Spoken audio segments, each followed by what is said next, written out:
அன்பு நண்பர்களே, இன்னைக்கு அன்னை சமையல்ல பார்க்க போறது பீஸ் புலாவ். அதுக்கு சூப்பரான சைட் டிஷ் ராஜ்மா கிரேவி. ராஜ்மாவை 8 மணி நேரம் ஊற வச்சு சேர்த்துக்கலாம். தேவையான அளவு தண்ணி, நான் ஊற வச்ச தண்ணியை யூஸ் பண்ணிக்கிறேன். இப்போ மூடி போட்டு குக்கர்ல இருந்து 7 விசில் வந்தோடனே இறக்கி வச்சிடலாங்க. இப்போ குக்கர்ல இருந்து 7 விசில் வந்துருச்சுங்க. ராஜ்மா பாருங்க நல்லா வெந்துருச்சு.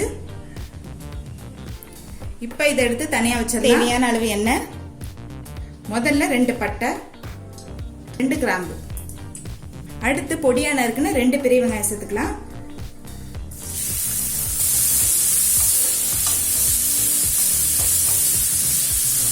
அடுத்து ஒரு பச்சை மிளகாய், 1 டீஸ்பூன் இஞ்சி பூண்டு விழுது,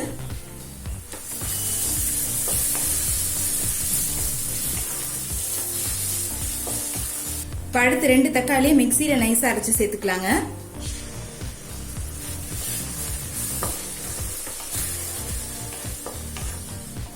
தேவையான அளவு உப்பு, 1/4 டீஸ்பூன் மஞ்சள் தூள், 2 டீஸ்பூன் மிளகாய் தூள், 1 டீஸ்பூன் தனியா தூள், 1 டீஸ்பூன் கரம் மசாலா.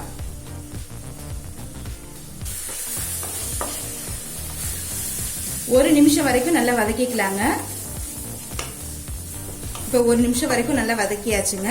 அடுத்து நம்ம வேக வச்ச ராஜ்மாவை இதுல சேர்த்துக்கலாங்க. நல்லா மிக்ஸ் பண்ணி விட்டுருங்க.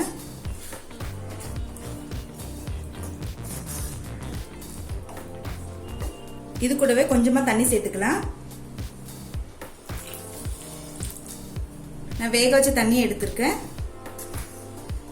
இப்போ மூடி போட்டு ஒரு 10 நிமிஷம் ஸ்லோலே வச்சிடலாம். 5 நிமிஷம் ஆயிடுச்சுங்க. ராஜ்மா கிரேவி பாருங்க நல்லா திக்காயிடுச்சு. கொஞ்சமா கொத்தமல்லி சேர்த்துக்கலாம்.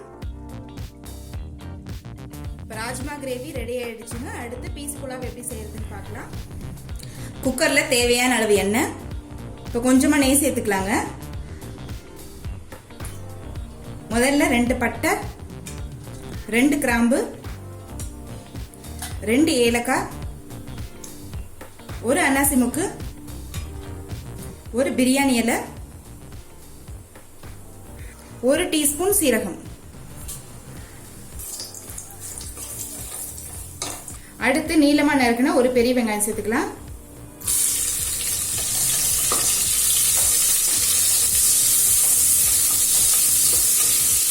அடுத்து 3 பச்சை மிளகாய் சேர்த்துக்கலாம். 1 டீஸ்பூன் இஞ்சி பூண்டு விழுது,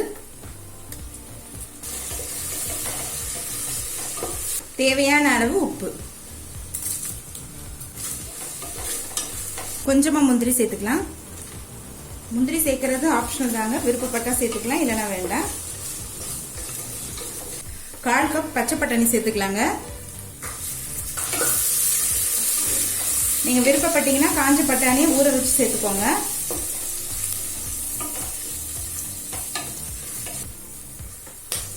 அடுத்தது தண்ணி சேர்த்துக்கலாம்.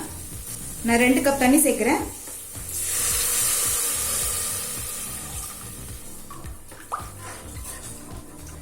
அடுத்தது நம்ம அரிசியை சேர்த்துக்கலாம். நான் 1 கப் பாசுமதி அரிசியை 20 நிமிஷம் ஊற வச்சு சேர்க்கிறேன். நீங்க விருப்பப்பட்டீங்கன்னா எந்த அரிசியில வேணா பண்ணலாம்.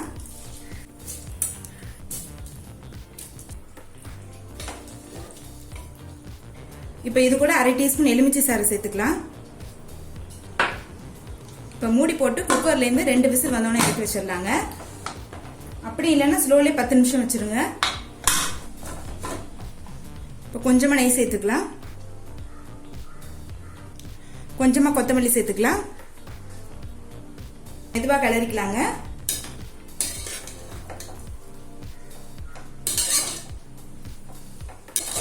இப்போ பீஸ் புலாவ் ரெடி ஆயிடுச்சுங்க. ராஜ்மா கிரேவி கூட சர்வ் பண்ணிடலாம். இப்போ சுவையான peas pulao rajma gravy ready ஆயிடுச்சுங்க.